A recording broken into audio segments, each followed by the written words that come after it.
Let's see how to apply a page background in Microsoft Word. First off, we want to open Microsoft Word.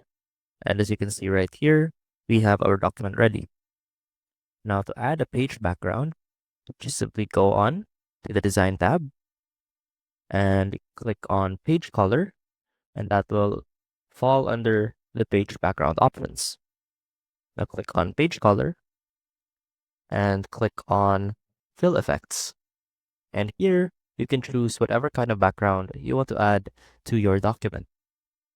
We have a gradient, we have texture, we have a pattern background, or we can even add a picture. Now let's say that we want to add a picture background. Now go ahead and click OK. And you'll see here in the preview as well.